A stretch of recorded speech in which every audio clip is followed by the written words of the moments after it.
All right, Shalom. I want to give all the praise, honor, and glory to Yahweh Bahasham, Yahweh Shai Bahasham Rakakwadash. Double honors to the apostles and elders of Great Millstone who taught me this truth. Double salutations to all you Akim out the laboring, the house of David, the elect, that's pushing this word with all truth, righteousness, and sincerity. Shalom to you, brothers, and shalom to the elect. I'm back with another quick lesson through the Holy Spirit, the Rakak Quadash, and I had a few scriptures to add to this short video, which is entitled, Everything is Planned. Jeffrey Sachs exposes the small hatters in America, all right? So the spirit of Yahweh Shemel Shai is on Esau to spill the beans. Psalm 64 and verse 8, and it reads, it says, so they shall make their own tongue to fall upon themselves. All that see them shall flee away. You see that? So we're in a time, as I always go into, of everything coming out. All right? Let me get this too. Let's go to Habakkuk chapter 2. Okay, this is Habakkuk chapter 2 and verse 5, and it reads, it says, yea, also because he transgressed by wine, he is a proud man. This is talking about the biblical Edomite. Neither keepeth at home, who enlargeth his desire as hell and is as death, and cannot be satisfied. This is why the Edomites are known in the scriptures as the borders of wickedness. All right, everywhere they go on the planet Earth, they cause nothing but hell, death, and destruction. Chaos, oppression. All right, who enlargeth his desire as hell and is as death, and cannot be satisfied. But gather unto him all nations, and heapeth unto him all people. And I want to grab this word, neither keepeth at home, real quick, as we always bring this out. All right, where it says, neither keepeth at home. All right, because this is the spirit of Esau. It says, to sit down to rest, Habakkuk 2 and 5, he is a proud man and does not rest, but seeks disturbances and wars. All right, so again, this is who the Edomite is, right? Netanyahu has a different idea. His idea is, we captured the Palestinian lands in 1967, and we're never going to give them back. So we're just going to rule over the Palestinians. He says we're going to. You see, so hold on. So who's actually in the Holy Land, right? Let's get that. Ezekiel 36 in verse 1, and it reads, it says, also thou son of man, prophesy unto the mountains of Israel, and say, ye mountains of Israel, hear the word of the Lord, Yahweh Shemel Shai. The point, verse 2, it says, Ezekiel 36 and 2. Thus saith the Lord power, Yahweh Shemel Shai, because the enemy have said against you, aha, even the ancient high places are ours in possession, right? So the enemies of the Israelites, right, they occupy the ancient high places, the Holy Land. All right? Let's make the point. Ezekiel 36 and 5, it says, therefore thus saith the Lord power, Yahweh Shemel Shai, surely in the fire of my jealousy have I spoken against the residue of the heathen, and against all Idumea, which have appointed my land in their possession. All right, so Idumea, the Idumeans occupy the ancient high places, the Holy Land, right? And who are the Idumeans? Okay, Idumea was the name of the land controlled by the descendants of Esau, Jacob's brother, who were the Edomites. Okay, the Edomites are the ones occupying the land of Israel. Okay, Palestine. You see, Idumean is a noun or adjective that refers to Edom or the Edomites, an ancient region and people in Palestine. You see, the Idumeans, the Edomites, are the ones that have the land, the Holy Land, in their possession, the enemies of the Israelites. See, with the joy of all their heart, with despiteful minds to cast it out for a prey. So again, what he's saying lines up with prophecy.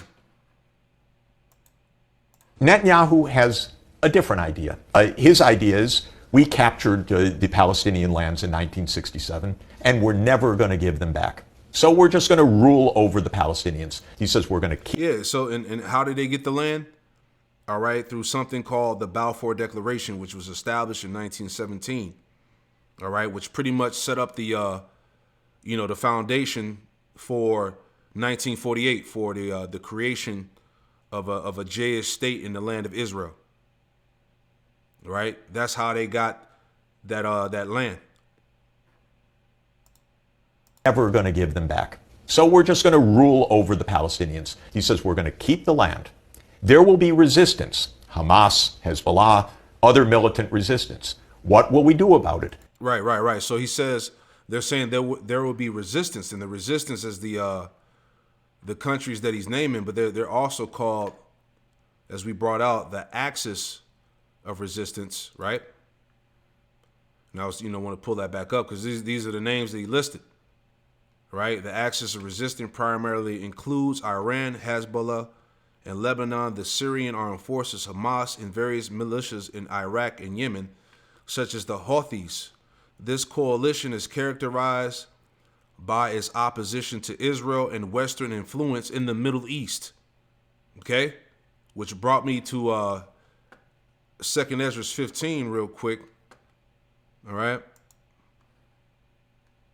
Again, bringing this back out again, this is 2 Ezra 15 and verse 28. It says, "Behold, an horrible vision and the appearance thereof from the east." All right, dealing with the Middle East. It says, where the nations of the dragons of Arabia, all right, which is dealing with these Ishmaelite nations. Where the nations of the dragons of Arabia shall come out with many chariots, and the multitude of them shall be carried as the wind upon the earth, that all they which hear them may fear and tremble. It says also the Carmenians raging in wrath shall go forth as wild boars of the wood, and with great power shall they come, and join battle with them, and shall waste a portion of the land of the Assyrians. All right, dealing with the modern day Assyrian, dealing with Esau. All right, America or whatnot, man. All right. So these Ishmaelite nations, along with the Persians, who are the Iranians, are going to come together against this 1948 small hat and America hegemony. Right? This is what I was thinking about when he was saying that. Because who are the Carmenians? Just pulling this up. All right. It says the Carmonians or Carmenians. It says these were a people from Carmenia, a fertile province in ancient Persia, situated on the north shore of the Persian Gulf. All right, the Persians. And who are the Persians? The Iranians. All right, and like he was saying, there will be resistance. All right, and that's the axis of resistance that's coming against this small hat and American hegemony out there in the Middle East, where it's all going to go down at. Right, let's finish it out. Will be resistance. Hamas, Hezbollah, other militant resistance. What will we do about it? You can't really fight the terrorists, he says. You have to fight the states that back the terrorists. And Iran is the central one in his mind. But interestingly for Netanyahu, he lays out one by one. Yes, of course, Iran is the central one in his mind. But so too is Iraq under Saddam. He supported Hamas. Right. So too is Bashar al-Assad in Syria. Iran, Iraq, Lebanon, Syria, Somalia, Sudan, and Libya. And you know what the plan was? 7 wars in 5 years. The U.S. using Israel? No. This is Israel using the U.S. as if our military is in their hands. Which Which made me think about Jeremiah chapter 49. Let's get that too. Right?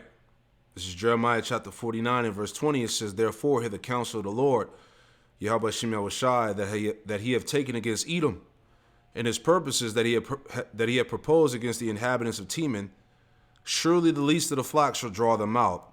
Surely he shall make their habitations desolate with them." You see that? So the least of the flock going into these small hatters, these 1948ers. They're the ones that control the American military, man.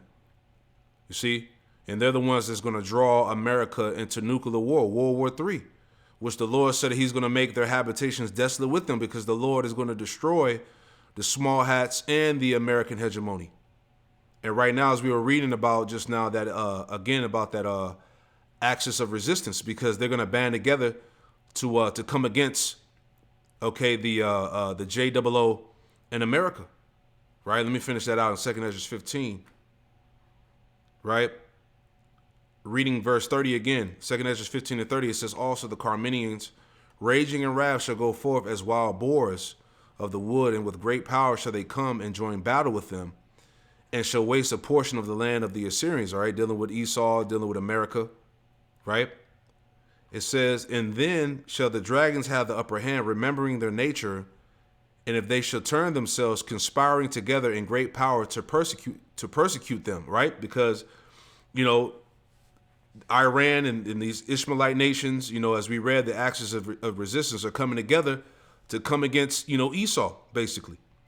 So that prophecy is playing out. You see?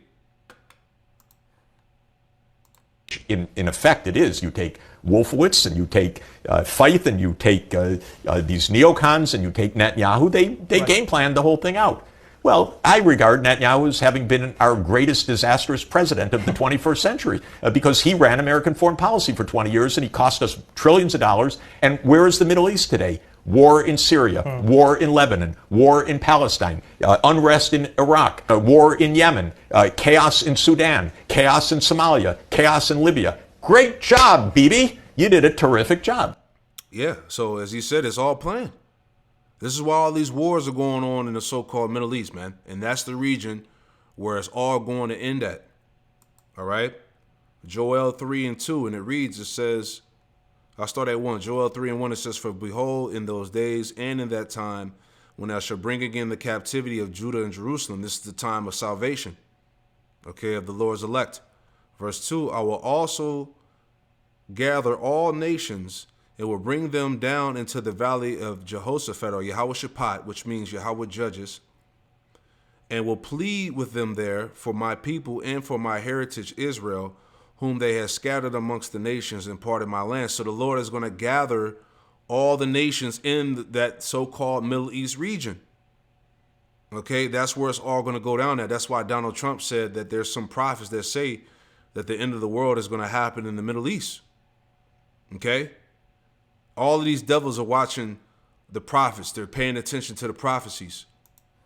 Zephaniah 3 and 8, it says, therefore wait ye upon me, saith the Lord, Yahweh Shemel Shah, until the day that I rise up to the prey, for my determination is to gather the nations, that I may assemble the kingdoms, to pour upon them my indignation, even all my fierce anger, for all the earth shall be devoured with the fire of my jealousy. So over there in the Middle East, as he was talking about, again, this is where the nations are going to be gathered. This is where it's all going to end at. All right, as it's all been planned to go that way. Really, it's all been planned by Yahweh Shemel Shah, the spirit of prophecy, man. All right, so I just thought this quick short video, you know, was spiritual, man. It's all prophetic, if you will. Right?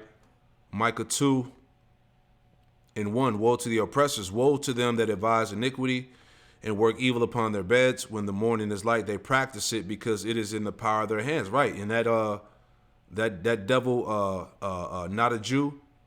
All right. He has the power. Okay. He has the power over America's military. He has the power. And what are they doing right now? They're bombing the shit out of those Palestinians, man.